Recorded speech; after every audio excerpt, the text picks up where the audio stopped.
Hello and welcome to my channel. I bought the new Motorola G85 launched 3 months ago for around €250. It is Motorola's better budget phone, but is it any good?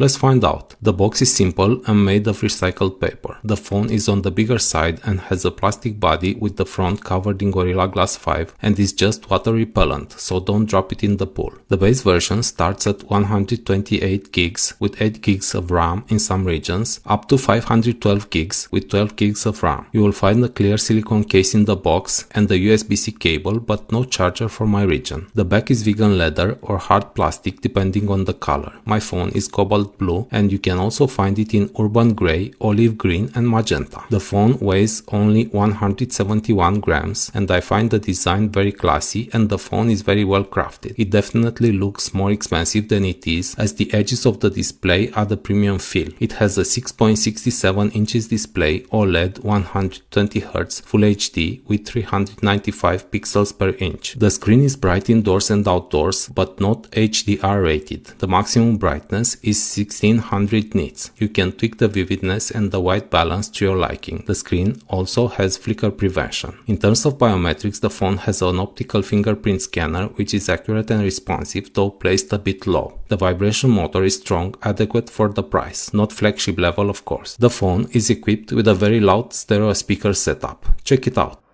Who do you think the best driver is? Probably Rory. I would dust him in a lap.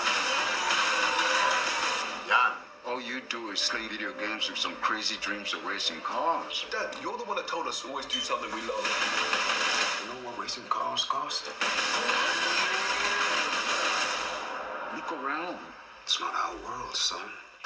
Now let's talk about the processor. The Moto G85 is equipped with a Snapdragon 6S Gen 3. At first glance, it looks like a slightly better version of the Snapdragon 695, and the benchmark scores prove that it is just that. It is also plagued by the same lack of 4K video on all of its cameras. Is it a bad chip for a budget phone? No, the phone feels snappy and responsive, but still, Motorola could have done better. The software is based on stock Android with some Moto flavor on top, such as font and screen personalization and a set of useful apps from the manufacturer that allows connecting your phone to various devices. The phone comes equipped with a lot of bloatware and fortunately it is easy to get rid of it. I encountered some bugs, especially game crashes. I am sure Moto will fix this in collab with the app manufacturers. The G85 will have 2 years of OS updates and 4 years of security patches. The phone has a 5000 mAh capacity and the battery life is good. The processor is very efficient and in standby the power consumption is 2% overnight from 10 PM to 7 AM. Unfortunately, Motorola does not show the SOT, so I ran a battery drain test. In an indoor scenario, I ran 2 hours of Netflix, 1 hour of Instagram, 1 hour of YouTube, 1 hour of Full HD filming, 1 hour of WhatsApp video call, and 1 hour of benchmarks, and the battery left in the tank was 42%. You can easily get more than 2 days of moderate use. The phone has overcharge protection and you can manage the background apps consumption. The maximum charging capacity is 30 watts and the phone charges from 0 to 100% in about 1 hour and 20 minutes. Now about the cameras. Moto is using the very competitive wide sensor Sony Litia 600 with OIS and 50 megapixels resolution that produces very crisp photos. The phone also has an 8 megapixels ultra-wide camera. A nice addition for this budget is the macro lens from the ultra-wide. The front camera is a generic 32 megapixels with a small sensor. The camera app is very nice and pixel-like in simplicity and processing. It has a full 50 megapixels mode for the main sensor and the Pro mode for the photo mode.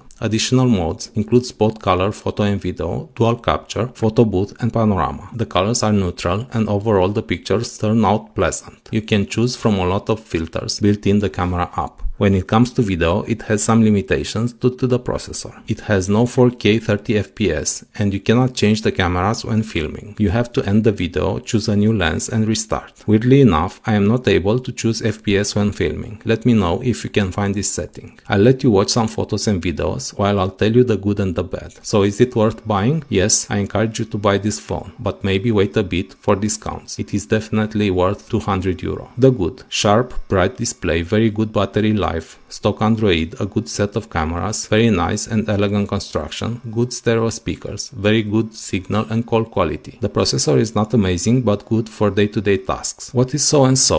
The speakers lack bass, the vibration motor feels loose, and the video capabilities are limited. What is bad? The amount of bloatware and some bugs. The bugs can be crushed with updates though, and the bloatware can be eliminated. If you like this video, please consider subscribing. If you have questions, I'll be happy to answer in the comment section.